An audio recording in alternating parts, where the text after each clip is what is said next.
Hey, what's going on, beautiful jellyfish? It's Tracy, and today I'm going to be talking about core set 19. We're going to be talking about blue cards in this video, and I'm actually really excited to talk about blue cards. If you've watched my set overviews in the past, you will know that blue tends to not impress me in limited. I feel like it's just very underwhelming. I feel like a lot of the creatures are just so-so. It always just seems like a really support color that it never really just puts me over the edge where I'm like, blue is so good. But this time, I think blue is really solid. As I was looking through the cards, there's some really amazing commons and uncommons. I'm very excited about this. So one thing I will say is if you're new to these videos or new to my channel, how I do these videos is I talk about not every card, but I talk about cards that I think are really good highlights, and I talk about them with a limited mindset if you're drafting or doing sealed for the set. So let's get into it. The first card is Tezzeret. He is really, really good, and what I really like mainly about him is his +1, which I know sounds kind of weird, but I feel like sometimes planeswalkers have really big issues protecting themselves, and as you guys know, my favorite planeswalker is like Elsbeth Sun's Champion. She's the queen of protecting herself, and I really love her, and I find she's very difficult to deal with once you land her on the table. So Tezzeret's +1 is you create a 1/1 artifact with flying, which I really love, and I feel like in the past blue doesn't really do that on planeswalkers, or it's the minus ability, so I think it's really good to have this on an uptick for a planeswalker, which is sweet. Then he's got a 0, like this guy's just got no down ticks. I love it. You draw a card, and if you control 3 or more artifacts, you draw 2 instead. Even if you don't control a lot of other artifacts, the 0 is still really sweet. It's card advantage. I like it. -9 is being referred to as Planar Bridge, which basically is you get an emblem with at the beginning of your end step, search for a permanent, you put it on the battlefield, the shelf of your library. If you get this off in limited, I foresee you just winning shortly after that. Like, his ult is just literally game winning. Tezzeret's just really amazing. I really like him. I think he's a great bomb. Very much, I think all of these abilities are great. Like, sometimes in planeswalkers you're like, I like these two, but I don't like this one or whatever. I just think all of his modes are just amazing. It gives you the card advantage, it gives you dudes if you need to protect, or you have aggressive flyers. Like, card's great. Okay, the next card is Surge Mare. So, it can't be blocked by green creatures. Okay, weird. Whenever it deals damage to an opponent, you may draw a card, and if you do, you discard a card. I really like that. And then for 2 mana, it gets +2/-2. So if it's base power 0/5, so you can do this theoretically 2 times. If you do it a third, you would kill it off. But if you have like some sort of buffs or whatever, you can potentially keep doing this, and you just make this really big. I do really like this card. I think it's a pretty solid uncommon. Yeah, I like it. The next card is Mystic Archaeologist. This card's really straightforward. It's just 2 mana for a 2/1 and you draw 2 cards. It's very, very fragile. This is not a card you're going to be swinging with probably ever, or blocking with unless you're desperate. But for 5 mana, you can draw 2 cards. I think this is really great at late stages of the game. I think it's a great mid-range card. You can play this card on turn 2 and just let it like kind of chill as a body. And then when you need it in late stages of the game, you can just draw 2 cards with it. Blue has a lot of card draw. Like, a lot. And normally, like, it does, but I feel like in this set it has a ton. And this is nice. I like that it's a creature. I like that you can do it, you know, if you are so desperate, you can just use it as a card that attacks or blocks. But if you know, using it for its main purpose, it is to draw cards. The card is pretty sweet. Okay, so I'm exporting a video, and my computer goes so slow whenever it exports videos, and it takes like 3 years to load the cards, and it's like, I don't have time for you. Okay, the next card is Supreme Phantom. Ooh, Spirit Tribal, I like it. So, 2 mana, 1/3, flying, other spirits get +1/+1. Very, very straightforward. We have a spirit, I don't want to say lord, but like we have a main spirit thing. This card's great. It's not a whole lot to say with it. It's very good though. I like it. Okay, then we have Windreader Sphinx. This card is boss. What is up with these 3/7s? There's like another 3/7 in white, or a 4/7 or something like that. Like, I love it. I love that we're giving things more toughness that makes them harder to kill. It's so good. So it's a lot of mana. It's 7 mana for a 3/7 flyer, which is so much, but whenever a creature with flying attacks, you may draw a card. Blue and white flyers is like my favorite thing ever. When I don't know what to do, I draft that. It's my jam. So I'm a huge fan of this. Even if you don't have a ton of other flyers, you can still draw cards with this if you just attack with it, or you just want to block with it. I don't really see why you'd want to block with it, but if you need to, if you're desperate, again, it's a 3/7. Who's going to kill this? Probably not your opponent because it's so hard to kill. This card's awesome. Okay, then we have Departed Deckhand. This card is really good. Okay, so it's 2 mana for a 2/2. When it becomes a target spell, I really sack it, whatever. It can't be blocked except by spirit. So pretty much it's going to be most likely unblockable for the most part. For 4 mana, and you don't have to tap it. Just repeat that again. You don't have to tap it. Importante. Another target creature you control can't be blocked this turn except by spirits. This card is boss. If you have just a ton of mana and you have like 3 dudes, so you've got like 12 mana, hey, it can happen. I've seen crazier things. And you just do that, you can make 3 dudes unblockable. And this thing already pretty much has unblockable. This is an amazing uncommon. I think this card is absolutely busted. I love it. Okay, the next card is Horizon Scholar. I love cards like this. I love big flyers in blue that do good things. So, it's 6 mana for a 4/4 flying. Love it. And then it ATBs you scry to. It is super straightforward, but I love this card. I love, it's got the big body. It does its job. You scry, card image. Love it. Okay, then we have Mirror Image. I feel like we haven't seen a lot of these in blue as of recently. So I'm excited to see something like this coming back. It's 3 mana, and then it ATBs as a copy of any creature you control. So like that Sphinx we just talked about earlier, or that other card that was like that 3/7. Like, hello, this card is so good. Oh my gosh. It is any creature you control, so I would just like to note that. Yeah, I just think this card is really sweet. I think there's like a lot of cards that you're going to want to copy with this, and I wouldn't get like, oh, but you can't copy legendaries because of legend rule, like whatever. I don't think I'd worry about that. I just think there's so many other sweet cards, especially with really big bodies, that you do really care about. So this card's sweet. Okay, then we have, why can't I see this card? Okay, Exclusion Mage. This card's great. There's always creatures like this. Most notably Manowar, the Jellyfish. Hello. It's 3 mana 2/2. You just bounce something. It doesn't have to be tapped. You can bounce literally anything. This card is great. There's been cards like this until the beginning of time. There will always be cards like this, and I'm really excited to see them. Another card I'm super excited to see, a reprint, is Sleep.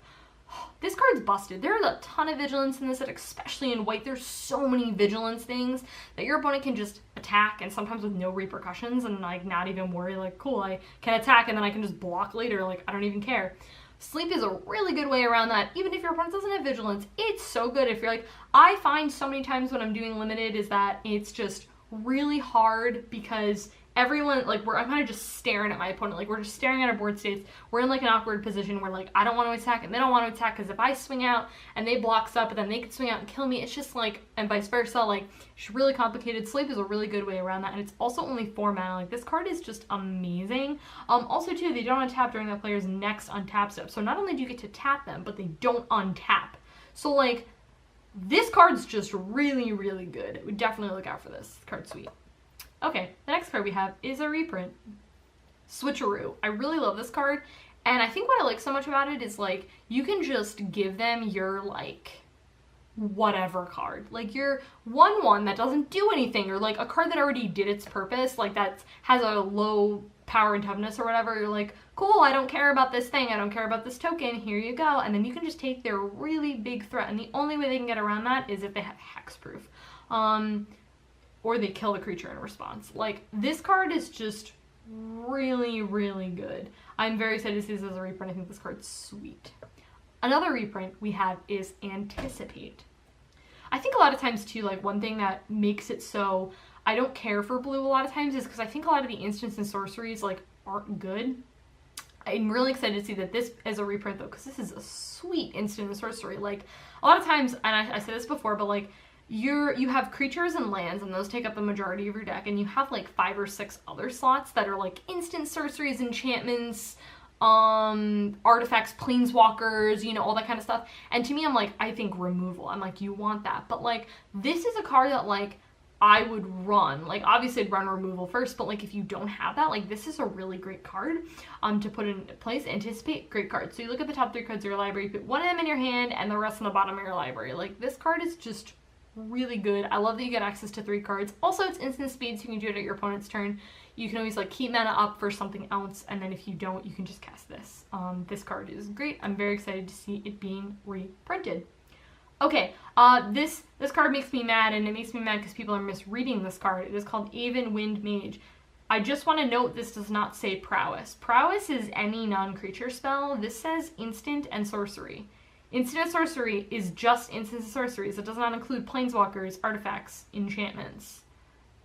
People keep misreading the card, and I'm like, I don't understand. Don't you know what prowess does? In my opinion, we should just eliminate that and just say prowess, because like, that's kind of just ridiculous. Like, this card is great, but it's not going to be like busted if you make it prowess. You know what I mean? Like, it's just not, whatever. Anyways, this card's really great. So just sweet common. So it's 3 mana for a 2/2, and it's got flying. Oh, you guys know, I love that. Whenever you cast an instant sorcery, it gets +1/+1 onslaught on a turn. This thing can just get big, baby. You can just like pump your instant sorceries in this thing.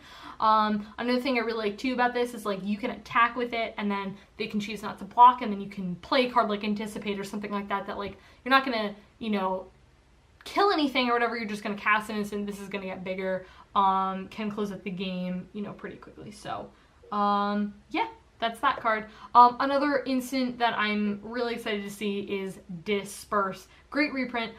It's 2 mana, you bounce anything. You could do this on a planeswalker that's just about to ult. You can do this on a creature that's really threatening. You can do this in their attack phase when you're dead on board, but you bounce a creature. You can bounce anything. If your opponent's trying to kill your thing, you can like bounce your creature so it gets out of the removal spell. Like, the possibilities are literally endless in this card. I am so happy to see this. This is such a great card. I like it. Okay, Divination. Another reprint. This card's great. It's super straightforward. There's really nothing to say. It's 3 mana, draw 2 cards, and sorcery speed. You don't really care. You're not playing a competitive format where you need to worry about like casting spells on your opponent's turn. Like, you're not really concerned with that usually. You're mainly just like cool card advantage. And this is just great on turn 3 and great on turn 10. Like, it's just a great mid-range card. I love it. Okay, the next card is Dwindle. The art really bothers me on this card.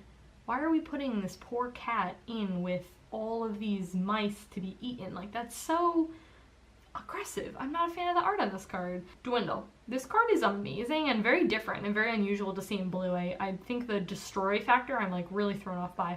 So, you enchant creature for 3 mana, it gets -6/-0. So you look at that and you're like, that's actually really sweet. They have a blocker, they can still block with the thing, but their thing's pretty much useless. However, this card says, when it blocks, destroy it. So this card pretty much makes anything useless. This card is amazing. Really excited. I think this card's very sweet. Okay, the next card is Ghostform. Awesome. I think this is great. So it's 2 mana, and up to 2 target creatures can't be blocked this turn. So you do this before combat. You make it so your 2 big threats can't be blocked. I just think blue has a ton of evasion, like with a card like this and with things like flying, and you have that unblockable card that we talked about earlier. Like, I just think blue has so many ways of getting around your opponent's creatures, which I think are really important, like, which is one of the reasons why I think blue is so strong in this set. I think this card's great. Okay, a reprint of Omenspeaker. Love this card. So one thing I feel like a lot of times happens in blue is that, again, like I said, the creatures are underwhelming to me, usually in limited. However, a card like Omenspeaker is great because it does its thing, it scries 2, which is amazing for 2 mana, and then you're just left with the 1/3. Like, that has always been like blue's issues. Like, if you want to make it a primary deck, you're primarily, you know, your main color, it's like, cool, like, I have all just these like these good spells, but like not a lot of good creatures. Like, this is a good creature. It doesn't look like a good creature, but it is. And it's also, again, you're left with something on top of that. You have 3 toughness, so you could potentially, you know, get something off the table. Yeah, I'm very happy to see this card. I think this card's very, very good. Okay, and the last card, didn't we just have this in Dominaria or Battle Bond? I can't remember, totally lost. Always a card that I'm really happy to see reprinted. This card, a lot of people don't like it or think it's too much mana, and you're right, it is a lot of mana. However, this card's really good. It's 5 mana and you just put something back, so you just time walked your opponent completely, which is amazing. And it's like, it's just so good. Like, you put back their big threat, it's got +1/+1 counters on it, or whatever the situation is, whatever all the buffs, the enchantments, the artifacts that they've put on it, now they have to redo that, but then at that point it could just be too late and you could just straight up kill them because you've gotten rid of their big threat. Very excited to see this card. Think it's great. That is it, guys. That is it for talking about blue cards. I'd really like to know what you guys think so far. I did white yesterday, which I should have mentioned, and then I am going to be continuing with the rest of the colors throughout this week. So there's going to be a new video every day this week. I know, I'm crazy. And then there's going to be so all the 5 colors, and then multicolored lands and artifacts. I do that like all in one video. So there's going to be an additional video on Friday. But I hope you guys liked this. Yeah, I'll talk to you guys in my next video. Bye.